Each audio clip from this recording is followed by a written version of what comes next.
ಈಗಿನ ವಾಸ್ತವ ಏನು ಅಂದರೆ ಎಂಟರ್ಟೈನ್ಮೆಂಟ್ ಕಮರ್ಷಿಯಲ್ ಆಗಿದ್ದರೆ ಮಾತ್ರ. ಆರ್ಟ್ ಇತ್ತು ಸರ್, ಅದೊಂದು ಕಾಲ ಇತ್ತು. ನಿಮಗೆ ಅದರಿಂದ ಏನೋ ತೊಗೊಂಡೋಗಿ ನಾವೇನೋ ಮಾಡ್ತೀವಿ. ಈಗ ಯಾರು ಬುದ್ಧಿವಾದ ಕೇಳುವಷ್ಟು ದೊಡ್ಡವರು ಇಲ್ಲ, ಚಿಕ್ಕವರು ಇಲ್ಲ ಸರ್. ಸಿನಿಮಾ ಡೈಲಾಗ್ ಇಂಪಾರ್ಟೆಂಟಾ, ಸಿನಿಮಾದ ಮ್ಯೂಸಿಕ್ ಇಂಪಾರ್ಟೆಂಟಾ?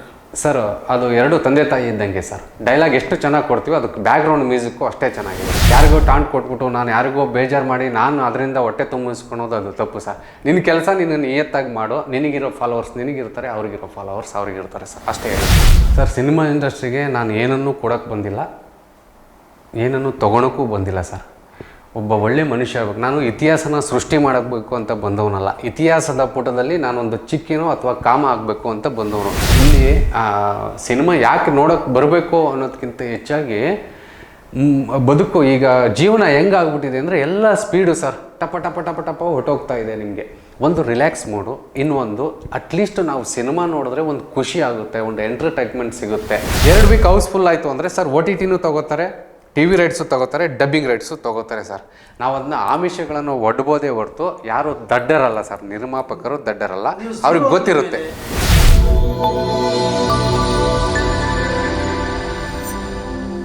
ನಾನು ಕಣ್ಣಾರೆ ಎಷ್ಟೋ ನಿರ್ಮಾಪಕರ ಸಮಸ್ಯೆಗಳು ಕೇಳಿದ್ದೀನಿ, ನೋಡಿದ್ದೀನಿ, ಅನುಭವಿಸಿದ್ದೀನಿ. ಒಂದಷ್ಟು ಪ್ರೊಡ್ಯೂಸರ್ಸ್ ಹತ್ರ ಮಾತಾಡ್ತಿರ್ತೀನಿ, ಅವರು ಸಿನಿಮಾ ರಂಗದ ಬಗ್ಗೆ ಮಾತಾಡ್ತಿರ್ತೀವಿ. ಹೊಸ ಪ್ರೊಡ್ಯೂಸರ್ಸ್ ಏನೇ ಪ್ರಿಕಾಷನ್ಸ್ಗಳು ತಗೋಬೇಕು, ಹೊಸ ಹೊಸ ಡೈರೆಕ್ಟರ್ಸ್ಗಳು ಏನು ಪ್ರಿಕಾಷನ್ಸ್ ತಗೋಬೇಕು ಅಂತ.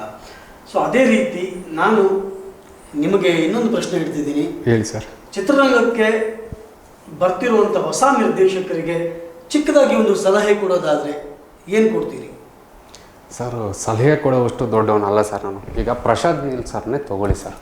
ಯಾವ ಸಿನಿಮಾದಲ್ಲೂ ಅಸಿಸ್ಟೆಂಟ್ ಡೈರೆಕ್ಟರ್ ಆಗಲಿಲ್ಲ ಸರ್. ಅವ್ರದ್ದೊಂದು ವಿಜುವಲೈಸ್ ಇತ್ತು, ನಾನು ಹಿಂಗೆ ಮಾಡಬೇಕು ಕಣಯ್ಯ ಸಿನಿಮಾ ಮಾಡಬೇಕು ಅಂತ. ಅವ್ರು ಯಾರನ್ನೂ ಪ್ರೊಡ್ಯೂಸರ್ ಹುಡುಕ್ಲಿಲ್ಲ ಅವರು. ಸೊ ಏನು ಮಾಡಿದ್ರು, ಕೆಲಸ ಕಲಿತನೇ ನಿರ್ದೇಶಕ ಆದರು ಅವರು. ಉಗ್ರಂ ಅಂತ ಒಂದು ಸಿನಿಮಾ ಮಾಡಿದರು. ಸೊ ಕೆಲಸ ಕಲಿತಾನೆ ಅವರು ನಿರ್ದೇಶಕರಾದರು. ನಿರ್ದೇಶಕರಾಗಿ 6 ವರ್ಷ ಅದ್ರ ಮೇಲೆ ಸ್ಟ್ರಗಲ್ ಮಾಡಿದರು. ಅದಕ್ಕೆ ಹೇಳ್ತಾ ಇದ್ದೀನಲ್ಲ ಸರ್, ಎಷ್ಟು ವರ್ಷ ಕೆಲಸ ಮಾಡಿದ್ದೀನಿ ನಾನು, ಎಷ್ಟು ವರ್ಷದಿಂದ ಮಣ್ಣು ನೋಡ್ತಾ ಇದ್ದೀನಿ, ಲೆಕ್ಕ ಇಲ್ಲ ಸರ್. ಅಲ್ಟಿಮೇಟ್ಲಿ ನಿಮಗೆ ಸಕ್ಸಸ್ ಒಂದೇ ಕೌಂಟ್ ಆಗೋದು. ಆ ಸಕ್ಸಸ್ ಕೌಂಟ್ ಆಗಬೇಕು ಅಂದರೆ ನೀವು ಒಳ್ಳೆ ಕಂಟೆಂಟ್ ಇರಬೇಕು. ನೀವು ಒಳ್ಳೆ ಕಂಟೆಂಟು, ಒಂದು ಒಳ್ಳೆ ಕತೆ ಇಟ್ಕೊಳ್ಳಿ. ಆ ಕತೆ ಇಟ್ಕೊಂಡ್ರೆ ಖಂಡಿತ ಗೆಲ್ಲುತ್ತೆ. ಆಮೇಲೆ ಅದಕ್ಕೆ ಒಂದು ಬೇಸಿಕ್ ಅಂತ ಇದೆ, ಆ ಬೇಸಿಕ್ ತಿಳ್ಕೊಳ್ಳಿ ನೀವು ಸರ್. ಎಷ್ಟೋ ನಿರ್ದೇಶಕರಿಗೆ ಕ್ಯಾಮ್ರಾ ರೈಟ್ ಟು ಲೆಫ್ಟ್ ಯಾವುದು ಗೊತ್ತಿರಲ್ಲ ನಿಮಗೆ. ಸೊ ಅವ್ರಿಗೆ ಬೇಸಿಕ್ ಏನೂ ಗೊತ್ತಿರಲ್ಲ.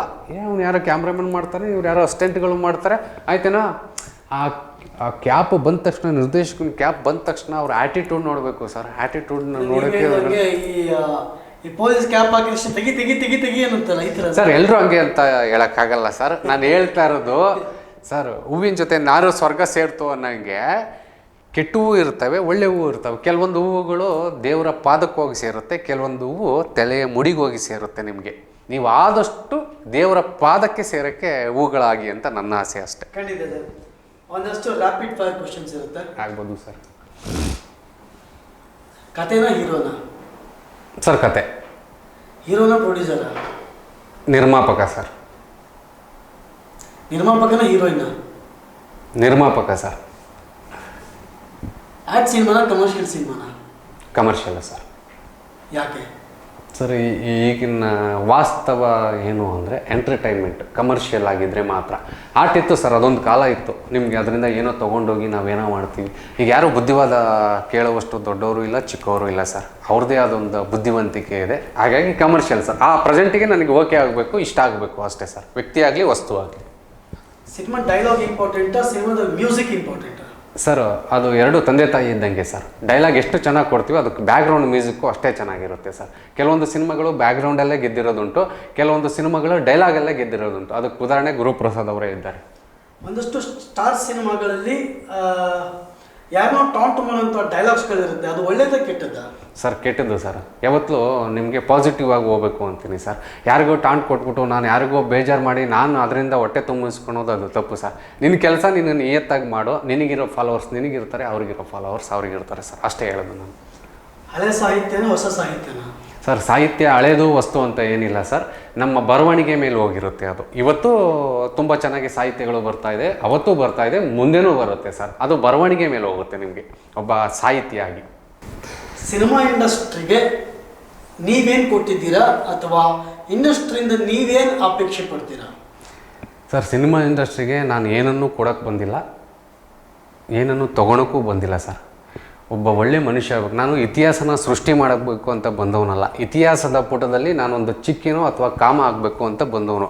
ಆದಷ್ಟು ನಾನು ಸಿನಿಮಾ ಕೊಡಬೇಕು ಅಂತ ಬಂದಾಗ ಮೆಸೇಜ್ ಓರಿಯೆಂಟೆಡ್ಡು, ಅದು 4 ಜನಕ್ಕೆ ಹರ್ಟ್ ಆಗಬಾರ್ದು. ಸಿನಿಮಾ ನೋಡುಗ ಅಥವಾ ಪ್ರೇಕ್ಷಕ ಮಹಾಪ್ರಭುಗೆ ಅದು ಬೇಜಾರಾಗಬಾರ್ದು ಮತ್ತು ಕೋಪ ಬರಬಾರ್ದು. ಒಬ್ಬ ನಿರ್ದೇಶಕ ಬಂದಪ್ಪ ಇಂಥ ಒಂದು ಸಿನಿಮಾ ಕೊಟ್ಟ ಅನ್ನೋದು ಆ ಖುಷಿ ಇದೆಯಲ್ಲ ಸರ್. ಆದಷ್ಟು ನಾನೊಂದು 4-5 ಶಾರ್ಟ್ ಫಿಲಮ್ ಮಾಡಿದ್ದೀನಿ. ಸೊ ಸಿನಿಮಾಗಳನ್ನು ಮಾಡಿದ್ದೀನಿ. ಆದಷ್ಟು ನಾನು ಹತ್ರ ಆಗೋಕ್ಕೆ ನೋಡ್ತೀನಿ ಸರ್. ನಾನು ಅದರಿಂದ ಏನೋ ತೊಗೊಂಡೋಗ್ಬಿಡ್ತೀನಿ, ಬಟ್ ಬದುಕು ನಡಿಬೇಕು. ಸಿನಿಮಾದಲ್ಲೇ ಇರ್ತೀನಿ, ಸಿನಿಮಾದಲ್ಲೇ ಸಾಯ್ತೀನಿ. ಕೊನೆಯವರೆಗೂ ನನ್ನ ಉಸಿರು ಸಿನಿಮಾದಲ್ಲೇ ಎಂಡ್ ಆಗುತ್ತೆ ಸರ್. ಜನ ನಿಮ್ಮ ಸಿನಿಮಾ ನೋಡೋಕ್ಕೆ ಯಾಕೆ ಬರಬೇಕು ಅಂತ, ಕೇವಲ ನಿಮ್ಮ ಸಿನಿಮಾ ಅಂತ ಹೇಳ್ತಿಲ್ಲ, ಕನ್ನಡ ಸಿನಿಮಾಗಳು ನೋಡೋಕ್ಕೆ ಜನ ಥಿಯೇಟ್ರಿಗೆ ಬರಬೇಕು ಅಂತ ಎಲ್ಲರೂ ಹೇಳ್ತೀವಿ.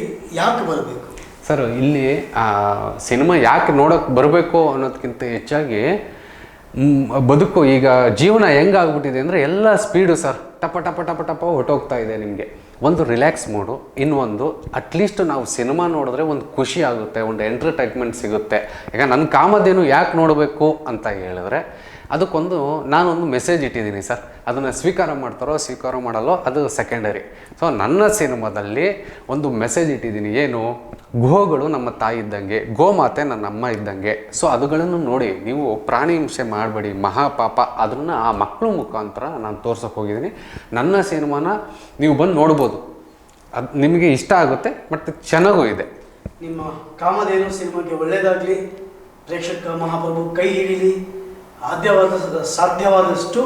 ಈಗೆಲ್ಲ ಶತದಿನ ನೋಡೋದು ಭಾಳ ಕಷ್ಟ ಆಗಿದೆ, ಬಟ್ ಮನಸಾಪೂರ್ವಕವಾಗಿ ನಮ್ಮ ತಂಡದಿಂದ ಶುಭ ಹಾರೈಕೆಗಳು, ಒಳ್ಳೆಯದಾಗಲಿ. ಇದರ ಜೊತೆಗೆ ಸರ್, ಈಗೆಲ್ಲ ಸಿನಿಮಾಗಳಲ್ಲಿ ನೀವು ಬಜೆಟ್ ಕೊಡ್ತೀರಾ, ಒಬ್ಬ ನಿರ್ಮಾಪಕನಿಗೆ ಒಂದು ಬಜೆಟ್ ಅಂತ ಕೊಟ್ಟಿರ್ತೀರಾ. ಎಲ್ಲ ಮೊದಲೇ ಡಿಸೈಡ್ ಆಗಿರುತ್ತೆ. ಅಂದರೆ ನೀವು ಇಷ್ಟು ಲಕ್ಷದಲ್ಲಿ ಸಿನಿಮಾ ಮಾಡ್ತಿದ್ದೀವಿ ಅಥವಾ ಇಷ್ಟು ಕೋಟಿಲಿ ಸಿನಿಮಾ ಮಾಡ್ತಿದ್ದೀವಿ ಅಂತ ಎಲ್ಲ ಮೊದಲೇ ಆದಮೇಲೆ ಕೆಲವೊಂದಷ್ಟು ಸಿನಿಮಾಗಳು ನಿಂತು ಹೋಗಿದೆ. ಕಾರಣಗಳು ಸಾವಿರ ಇರ್ಬೋದು. ಅದ್ರ ಜೊತೆಗೆ ನೀವು ನಿರ್ಮಾಪಕರಿಗೆ ಒಂದಷ್ಟು ಭರವಸೆಗಳು ಕೊಟ್ಟಿರ್ತೀರಿ. ಅಂದರೆ ಒಂದು 10 ಕೋಟಿ ಹಾಕಿ 20 ಕೋಟಿ ವಾಪಸ್ ಕೊಡ್ತೀನಿ ಅಂತ. ಅದು ಬರದೇ ಹೋದಾಗ ಅಥವಾ ಅದು ಬರೋಕ್ಕೆ ನಿಮ್ಮ ಆ್ಯಕ್ಷನ್ ಪ್ಲ್ಯಾನ್ಸ್ಗಳು ಏನಿರುತ್ತೆ ಸರ್?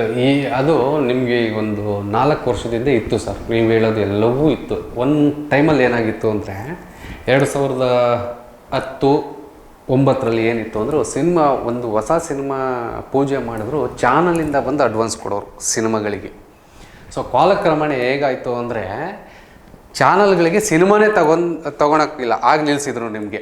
ಸೊ ಇಲ್ಲೇನಾಯಿತು ಅಂದರೆ, ಕೆಲವೊಬ್ಬರು ಅದಕ್ಕೋಸ್ಕರನೇ ಸಿನಿಮಾ ಮಾಡಿ ಬಿಟ್ಟವರು ಉಂಟು. ತುಂಬ ಉದಾಹರಣೆಗಳಿದೆ, ನಿಮಗೂ ಗೊತ್ತಿದೆ ಅದು. ಸೊ ನಾವೀಗ ಪ್ರೊಡ್ಯೂಸರ್ ಹತ್ರ ಹೋಗ್ಬಿಟ್ಟು ರಿಟರ್ನ್ ಹೇಗೆ ಬರುತ್ತೆ ಸರ್? ಈಗ ಬುದ್ಧಿವಂತರು, ತುಂಬ ಚೆನ್ನಾಗಿ ಬುದ್ಧಿವಂತರಿದ್ದಾರೆ ಸರ್ ನಿರ್ಮಾಪಕರು ಈಗಿರೋ ಇದರಲ್ಲಿ. ಅವರು ಹೊಸೊಬ್ಬರಾಗಿರ್ಬೋದು, ಹಳೊಬ್ಬರಾಗಿರೋದು ತುಂಬ ಚೆನ್ನಾಗಿದೆ. ನಾನು ಹೋಗಿ ಹೇಳ್ತೀನಿ ಸರ್ ಟಿ ವಿ ರೈಟ್ಸಲ್ಲಿ ಇಷ್ಟು ಬಂದುಬಿಡುತ್ತೆ ಸರ್, ಆಡಿಯೋ ರೈಟ್ಸ್ ಇಷ್ಟು ಬಂದುಬಿಡುತ್ತೆ ಸರ್, ಡಬ್ಬಿಂಗ್ ರೈಟ್ಸ್ ಇಷ್ಟು ಬಂದುಬಿಡುತ್ತೆ ಸರ್. ಅದು ಯಾವುದೂ ಬರಲ್ಲ ಸರ್, 0 ಸರ್. ನಮ್ಮ ಅದೃಷ್ಟ ಚೆನ್ನಾಗಿತ್ತು ಅಂದರೆ ಖಂಡಿತ ಸಿನಿಮಾ ಹೋಗುತ್ತೆ. ಅಥವಾ ಈಗ 100 ದಿನ ಓಡುತ್ತೆ, 200 ದಿನ ಓಡುತ್ತೆ. 2 ವೀಕ್ ಹೌಸ್ಫುಲ್ ಆಯಿತು ಅಂದರೆ ಸರ್ OTTನೂ ತೊಗೋತಾರೆ, ಟಿ ವಿ ರೈಟ್ಸು ತೊಗೋತಾರೆ, ಡಬ್ಬಿಂಗ್ ರೈಟ್ಸು ತೊಗೋತಾರೆ ಸರ್. ನಾವು ಅದನ್ನ ಆಮಿಷಗಳನ್ನು ಒಡ್ಬೋದೇ ಹೊರತು ಯಾರು ದಡ್ಡರಲ್ಲ ಸರ್. ನಿರ್ಮಾಪಕರು ದಡ್ಡರಲ್ಲ, ಅವ್ರಿಗೆ ಗೊತ್ತಿರುತ್ತೆ. ಪ್ರೊಡ್ಯೂಸರ್ ಸಿನಿಮಾ ಯಾಕೆ ಮಾಡಬೇಕು, ಜೊತೆಗೆ ಸಿನಿಮಾ ಮಾಡೋದು ಕಲಾವಿದರಾಗಲಿ ಮತ್ತೊಬ್ರು ಕಂಪ್ಲೀಟ್ ಏನು ಟೀಮ್ ಇರುತ್ತೆ, ಕ್ರೀವ್ ಇರುತ್ತೆ, ಎಲ್ಲರೂ ಹೋಗ್ತಾರೆ, ಕೊನೆಗೆ ಬೀದಿ ಬಂದು ನಿಂತ್ಕೊಳ್ಳೋದು ನಿರ್ಮಾಪಕ ಮಾತ್ರ ಯಾಕೆ? ಹಾಗಾದ್ರೆ ನಿರ್ಮಾಪಕ ಸಿನಿಮಾ ಯಾಕೆ ಮಾಡಬೇಕು ಸರ್? ನಿರ್ಮಾಪಕ ಸಿನಿಮಾ ಯಾಕೆ ಮಾಡಬೇಕು ಅನ್ನೋದಕ್ಕಿಂತ ಹೆಚ್ಚಾಗಿ ಅವರಿಗೆ ಒಂದು ನಾವು ಹೇಳೋ ಕತೆ ಇಷ್ಟ ಆಗಿರುತ್ತೆ ಸರ್. ಈಗ ನಾನೊಂದು 3 ಜನ ಪ್ರೊಡ್ಯೂಸರ್ ಹತ್ರ ಹೋಗಿದ್ದೀನಿ ಸರ್. ಆ 3 ಜನ ಪ್ರೊಡ್ಯೂಸರು ಒಂದೇ ಮಾತು ಹೇಳಿರೋದು ಸರ್, ಇದ್ರ ಬಂಡವಾಳ ಬರುತ್ತೋ ಇಲ್ವೋ ಗೊತ್ತಿಲ್ಲ, ಕೆಟ್ಟ ಸಿನಿಮಾ ಆಗಬಾರ್ದು, ನಿಮ್ಮ ಕಡೆಯಿಂದ ಕೆಟ್ಟ ಸಿನಿಮಾ ಆಗಬಾರ್ದು. ಒಂದು ಸಿನಿಮಾ ಬಂತು ಕಣಯ್ಯ, ಒಬ್ಬ ನಿರ್ಮಾಪಕ ಇದನ್ನು ಮಾಡ್ದ, ಈ ಕಲಾವಿದ ಇಲ್ಲಿಂದ ಆಚೆ ಬಂದ, ಒಬ್ಬ ನಿರ್ದೇಶಕ ಇಲ್ಲಿಂದ ಆಚೆ ಬಂದ. ಸೊ ಅದು 100% ನಾನು ಪಕ್ಕ ಇದ್ದೀನಿ ಸರ್. ಕೆಟ್ಟ ಸಿನಿಮಾ ಕೊಡಲ್ಲ ಸರ್. ನಾನು ಆ್ಯಸ್ ಹೇಳ್ತಾ ಇದ್ದೀನಿ, ಇದು ನೇರವಾಗಿ ಹೇಳ್ತಾ ಇದ್ದೀನಿ, ಕೆಟ್ಟ ಸಿನಿಮಾ ಅಂತೂ ನಾನು ಕೊಡಲ್ಲ. ಒಂದು ಒಳ್ಳೆ ಸಿನಿಮಾ ಕೊಡ್ತೀನಿ. ಅದರಿಂದ ಬರುತ್ತೋ ಅಥವಾ ನಾನು ಫ್ಲೂಕಲ್ಲಿ ಸ್ಟಾರ್ ಆಗಿಬಿಡ್ತೀನೋ, ಫ್ಲೂಕಲ್ಲಿ ಡೈರೆಕ್ಟರ್ ಆಗಿಬಿಡ್ತೀನೋ, ಅದು ಇಲ್ಲ ಸರ್. ನಾನು ಕೆಟ್ಟ ಸಿನಿಮಾ ಕೊಡಲ್ಲ ಅನ್ನೋದು ನನ್ನದೊಂದು ಭರವಸೆ ಸರ್. ಇಲ್ಲಿ ಫ್ಲೂಕಲ್ಲಿ ಯಾರೂ ಸ್ಟಾರ್ ಆಗೋಕ್ಕಾಗೋದಿಲ್ಲ. ಇಲ್ಲ, ಕೆಲವೊಂದು ಇದ್ದಾವೆ ನಿಮಗೆ, ಅವರೇ ಬಾಯಿ ಬಿಟ್ಟೇ ಹೇಳ್ಕೊಂಡಿದ್ದಾರೆ, ನಾನು ಫ್ಲೂಕಲ್ ಸ್ಟಾರ್ ಆದವನು ಸರ್, ಫ್ಲೂಕಲ್ ಇರೋ ಆದವನು ಸರ್ ಅಂತ. ಅವು ಉದಾಹರಣೆಗಳೇ ತುಂಬ ಇದ್ದಾವೆ ನಿಮಗೆ. ಅದು ಆಗಲಿ, ಸಿನಿಮಾಗಳನ್ನ ನೋಡುವಂಥ ಆಡಿಯನ್ಸ್ಗೆ ಏನಾದರೂ ಹೇಳೋದಾದ್ರೆ, ಯಾಕೆಂದರೆ ಸಿನಿಮಾಗಳನ್ನ ನೋಡೋಕ್ಕೆ ಆಡಿಯನ್ಸು ಥಿಯೇಟ್ರಿಗೆ ಬರ್ತಿಲ್ಲ ಅನ್ನೋದು ದೊಡ್ಡ ಅಪವಾದ ಇದೆ. ಸೊ ಆಡಿಯನ್ಸ್ಗೆ ಸಿನಿಮಾ ನೋಡೋಕ್ಕೆ ನೀವು ಹೆಂಗೆ ಪ್ರವೋಕ್ ಮಾಡ್ತೀರಾ ಅಂದರೆ, ಅವ್ರು ಹೆಂಗೆ ಅವ್ರನ್ನ ಇನ್ಸ್ಪೈರ್ ಮಾಡ್ತೀರಾ? ಏನಾದರೂ ಆಡಿಯನ್ಸ್ಗೆ ಹೇಳೋದಾದರೆ ದಯವಿಟ್ಟು ಈ ಮೂಲಕ ಹೇಳಿ. ನಾನು ಹೇಳೋದಿಷ್ಟೇ, ಪ್ರೇಕ್ಷಕ ಮಹಾಪ್ರಭುಗಳು, ನೀವು ಕೊಟ್ಟಂತಹ ಭಿಕ್ಷೆಯಲ್ಲೇ ನಮ್ಮ ಇಂಡಸ್ಟ್ರಿ ಕಲಾವಿದರು, ನಿರ್ಮಾಪಕರು, ನಿರ್ದೇಶಕರು, ಟೀಮು ಬದುಕ್ತಾ ಇರೋದು. ನೀವು 100-150 ರೂಪಾಯಿ ಕೊಟ್ಟರೆ ನಮ್ಮ ಬದುಕು ಮಾಡುತ್ತೆ. ನೀವು ಎತ್ತೋದು ನಿಮ್ಮ ಕೈಲಿದೆ, ಬೀಳಿಸೋದು ನಿಮ್ಮ ಕೈಲಿದೆ. ಒಂದು ಸಲ ಬನ್ನಿ, ಏನು ಯಾವುದು ಕಾಲ ಮೀರೋಗಿಲ್ಲ. ಒಂದು ಸಲ ಥಿಯೇಟ್ರಿಗೆ ಬಂದುಬಿಟ್ಟು ಸಿನಿಮಾಗಳನ್ನು ನೋಡಿ, ಹೊಸಬರದು, ಹಳಬರದು, ಸ್ಟಾರ್ದು ಮತ್ತೊಂದಲ್ಲ, ಒಳ್ಳೆ ಸಿನಿಮಾಗಳನ್ನು ಬೆಳೆಸಿ. ನಾನು ಹೇಳ್ತಾ ಇರೋದು, ನೀವುಗಳು ಈಗಲೂ ಬಂದರೆ ಶ್ರೀಗಂಧ ವನ ಆಗುತ್ತೆ. ನಿಮಗೆ ಸಿನಿಮಾ ಇಂಡಸ್ಟ್ರಿ ಮತ್ತೆ ರಾರಾಜಿಸುತ್ತೆ. ಆ ಬ್ಲ್ಯಾಕ್ ಕೊಟ್ಟು ಓಡ್ತಾ ಇದ್ವಲ್ಲ ಸಿನಿಮಾಗಳು, ಅದು ಮತ್ತೆ ನನಗೆ ಮರುಕಳಿಸುತ್ತೆ ಅಂತ ಆಸೆ ಇದೆ. ಖಂಡಿತ ಒಂದು ಸಲ ಯಾವುದೇ ಸಿನಿಮಾ ಆಗಲಿ ಒಂದು 2.5 ಅವರ್ ನೀವು ನಮಗೆ ಫ್ರೀ ಮಾಡಿಕೊಂಡ್ರೆ ನಮ್ಮ ಬದುಕು ತುಂಬ ಚೆನ್ನಾಗಿರುತ್ತೆ. ಎಲ್ಲರೂ ಜೊತೆಲೇ ಇದು ಮಾಡೋಣ. ದಯಮಾಡಿ ಸಿನಿಮಾ ಥಿಯೇಟ್ರಿಗೆ ಬಂದು ಸಿನಿಮಾ ನೋಡಿ ಅಂತ ನಾನು ಪ್ರೇಕ್ಷಕ ಮಹಾಪ್ರಭುವಲ್ಲಿ ಕೇಳ್ಕೊತೀನಿ. ಸರ್, ಕೊನೆಯದಾಗಿ ಪ್ರಶ್ನೆ ವೈಯಕ್ತಿಕ ಅನಿಸ್ಬೋದು, ಹೇಳಿ ಸರ್. ಸಿನಿಮಾದಿಂದ ನೀವು ನಿಮ್ಮ ಕುಟುಂಬ ಸಂತೋಷವಾಗಿದ್ದೀರಾ? ಸರ್, ಸಿನಿಮಾದಿಂದ ಸಂತೋಷವಾಗಿದ್ದೀವೋ ಬಿಟ್ಟಿದ್ದೀವೋ ಗೊತ್ತಿಲ್ಲ. ಅದರಿಂದ ನಾನು ದುಡ್ಡನ್ನು ನೋಡಿಲ್ಲ ಸರ್. ಇವತ್ತಿಗೂ ನಾನು ಸಿನಿಮಾದಲ್ಲಿ ದುಡ್ಡನ್ನು ನೋಡಿಲ್ಲ. ನನ್ನದೇ ಆದ, ನಾನು ಈ ಸಿನಿಮಾ ಇಂಡಸ್ಟ್ರಿಯಲ್ಲೇ ಇದ್ದು ಒಂದು 15 ಕೆಲಸಗಳನ್ನು ಪಾರ್ಟ್ ಟೈಮ್ ಥರ ಮಾಡ್ಕೊಂಡಿದ್ದೀನಿ. ಯಾಕೆಂದರೆ ಬದುಕು ನಡಿಬೇಕು. ತಿಂಗಳಾದರೆ ಒಂದು 40,000 ರೂಪಾಯಿ ಬೇಕು. 2 ಮಕ್ಕಳಿದ್ದಾರೆ, ಮೇಂಟೆನೆನ್ಸ್ ಮಾಡಬೇಕು, ಅವನ್ನೆಲ್ಲ ಮಾಡಬೇಕು. ಸಿನಿಮಾ ನನಗೆ ಏನು ಕೊಟ್ಟಿದೆಯೋ ಬಿಟ್ಟಿದೆಯೋ ಗೊತ್ತಿಲ್ಲ, ತೃಪ್ತಿ ಕೊಟ್ಟಿದೆ, ನನಗೆ ಒಂದು ಪ್ರೀತಿ ಕೊಟ್ಟಿದೆ. ಹರೀಶ್ ಕುಂದೂರು ಅಂದರೆ ಗೊತ್ತು, ಆ ಥರ ಹೆಸರು ಮಾಡಿಕೊಟ್ಟಿದೆ. ನಾನು ಯಾರ ಮೇಲೂ ಬ್ಲೇಮ್ ಮಾಡ್ತಾಯಿಲ್ಲ ಸರ್. ಅವರೇನೋ ದುಡ್ಡು ಕೊಟ್ಟಿಲ್ಲ, ಅವಕಾಶ ಕೊಟ್ಟಿದ್ದಾರೆ. ಅವಕಾಶಕ್ಕಿಂತ ದೊಡ್ಡದು ನನಗಿನ್ಯಾವುದೂ ಇಲ್ಲ ಸರ್. ಒಂದು ದಿನ ನನಗೆ ಅಮೌಂಟ್ ಬರ್ಬೋದು, ಅಥವಾ ಸಂಭಾವನೆ ಅಂತ ಬರ್ಬೋದು, ಒಂದು ಕೂಲಿ ಅಂತ ಬರ್ಬೋದು. ಸಿನಿಮಾದ್ರಿಂದ ತೃಪ್ತಿ ಇಲ್ಲ ಅಂತ ನಾನು ಹೇಳ್ತಾ ಇಲ್ಲ. 100-200% ನನಗೆ ತುಂಬ ಖುಷಿ ಇದೆ. ನಾನು ಹೇಳಿದ್ನಲ್ಲ, ಇನ್ಫೋಸಿಸಲ್ಲಿ ಕರೆದ್ಬಿಟ್ಟು ನಿನಗೆ 2 ಲಕ್ಷ ಸಂಬಳ ಕೊಡ್ತೀನಿ ಬಾರಯ್ಯ ಅಂದರೂ ನಾನು ಸಿನಿಮಾ ಇಂಡಸ್ಟ್ರಿ ಬಿಟ್ಟು ಹೋಗಲ್ಲ ಸರ್. ಕಷ್ಟನೋ ಸುಖನೋ ನಾನು ಇಲ್ಲೇ ಇರ್ತೀನಿ, ಇಲ್ಲೇ ಬದುಕ್ತೀನಿ ಸರ್. ಗೊತ್ತಾಯಿತು. ಯಾಕಂದರೆ ಸರ್ಕಾರಿ ಕೆಲಸದಲ್ಲಿದ್ದವ್ರು ನೀವು, ಪೊಲೀಸ್ ಅಧಿಕಾರಿ ಕೆಲಸ ಮಾಡ್ತಿದ್ದು ನೀವು, ಅಲ್ಲಿಗೆ ಬಿಟ್ಟು ಸಿನಿಮಾಗೆ ಬರ್ತೀರಿ ಅಂದರೆ ಸಿನಿಮಾ ಮೇಲಿನ ಪ್ರೀತಿ ಎದ್ದು ಕಾಣಿಸುತ್ತೆ. ಖಂಡಿತ ನಿಮ್ಗೆ ಒಳ್ಳೇದಾಗಲಿ. ನಿಮ್ಮ ಸಿನಿಮಾ ಜರ್ನಿ ಇನ್ನೂ ಲಾಂಗ್ ರನ್ ಆಗಲಿ. Thank you sir. ನನಗೆ ಕೆಲವೊಂದು ಸಲ ಹಂಗೆ ಅನಿಸುತ್ತೆ, ಈ ಸಿನಿಮಾ ನಿರ್ದೇಶಕರ ಪಾಡು ಬಹಳ ಕಷ್ಟದಲ್ಲಿರುತ್ತೆ. ಯಾಕಂದರೆ ನಾನು ತುಂಬ ನಿರ್ದೇಶಕರ ಹತ್ರ ಮಾತಾಡಿರ್ತೀನಿ. ಫೈನಾನ್ಷಿಯಲಿ ಯಾರೂ ಸ್ಟ್ರಾಂಗ್ ಇಲ್ಲ. ಎಲ್ಲೋ ಕೆಲವೊಂದಷ್ಟು ನಿರ್ದೇಶಕರು ಮಾತ್ರ ಫೈನಾನ್ಷಿಯಲಿ ಸ್ಟ್ರಾಂಗ್ ಆಗಿದ್ದಾರೆ. ಬಹುತೇಕ ನನಗೆ ಗೊತ್ತಿರೋಂಗೆ ಒಂದು 80-90% of directors are not financially strong. ಅವ್ರು ಕೇವಲ ಕನಸುಗಳಿಗೆ ಜೀವಿಸ್ತಿರ್ತಾರೆ, ಅವರ ಆಸೆಗಳಿಗೆ ಸಿನಿಮಾ ರಂಗದಲ್ಲಿರ್ತಾರೆ. ಕನ್ನಡ ಸಿನಿಮಾಗಳನ್ನ ನೋಡೋದ್ರ ಮೂಲಕ ಅಂತ ನಿರ್ದೇಶಕರಿಗೆ ನೀವು ಸಪೋರ್ಟ್ ಮಾಡಿ. ಯಾಕಂದರೆ ಅವ್ರಿಗೆ ಸಿನಿಮಾ ಬಿಟ್ಟು ಬೇರೆ ಏನೂ ಗೊತ್ತಿರೋದಿಲ್ಲ. ಬೇರೆ ಎಲ್ಲೋ ಹೋಗಿ ಕೆಲಸ ಮಾಡಬಹುದು, ಇಲ್ಲ ಅಂತಲ್ಲ, ಬಟ್ ಸೆಳೆತ ಇಲ್ಲೇ ಇರುತ್ತೆ. ಸೊ ನೀವು ಮಾಡೋ ಕೆಲಸ ನಿಮಗೆ ಹೊಟ್ಟೆ ತುಂಬಿಸುತ್ತೆ. ಸಿನಿಮಾ ಬಿಟ್ಟು ಇಂಥ ನಿರ್ದೇಶಕರಿಗೆ ಬೇರೆ ಯಾವುದು ಕೆಲಸಗಳಿರೋದಿಲ್ಲ. ದಯವಿಟ್ಟು ಕನ್ನಡ ಸಿನಿಮಾ ಬೆಳೆಸಿ, ಉಳಿಸಿ, ಒಳ್ಳೆಯದಾಗಲಿ. ಸರ್, ನಮ್ಮ ಕಾರ್ಯಕ್ರಮಕ್ಕೆ ಬಂದು ಇಷ್ಟೊತ್ತು ಮಾತಾಡಿದ್ದಕ್ಕೆ ಒಳ್ಳೆಯದಾಗಲಿ. ಈ ಸಿನಿಮಾ ಮ್ಯಾಜಿಕ್ ಅನ್ನೋ ಕಾರ್ಯಕ್ರಮ ಸಿನಿಮಾದ ತೆರೆ ಹಿಂದೆ ಕೆಲಸ ಮಾಡಿರುವಂಥ ಒಂದಷ್ಟು ಇಂಥ ಹೀರೋಗಳನ್ನ ಪರಿಚಯಿಸೋದೇ ನಮ್ಮ ಕೆಲಸ. ಅವರ ಅನುಭವಗಳನ್ನ ಹಂಚಿಕೊಂಡಿದ್ದಾರೆ. ಸಿನಿಮಾ ರಂಗದಲ್ಲಿ ಅವ್ರು ಏನೇನು ಕೆಲಸ ಮಾಡಿದ್ದೀರಾ ಅದನ್ನು ಹೇಳಿದ್ದಾರೆ. ಇನ್ನೊಂದಷ್ಟು ಅನುಭವಿ ನಿರ್ದೇಶಕರ ಜೊತೆಗೆ ಮಾತಾಡ್ತಾ ಈ ಕಾರ್ಯಕ್ರಮ ಇಲ್ಲಿಗೆ ಮುಗಿಸ್ತಿದ್ದೀನಿ. ಹರೀಶ್ ಕುಂದೂರ್ ಕಾಮಧೇನು ಸಿನಿಮಾ ಇನ್ನೇನು ಹತ್ತಿರದಲ್ಲೇ ರಿಲೀಸ್ ಇದೆ. ದಯವಿಟ್ಟು ಅವರ ಸಿನಿಮಾನ ಚಿತ್ರಮಂದಿರಕ್ಕೆ ಹೋಗಿ ಸಿನಿಮಾ ನೋಡಿ. ಎಲ್ರಿಗೂ ಒಳ್ಳೆಯದಾಗಲಿ. ನಮಸ್ಕಾರ. ನಮಸ್ತೆ.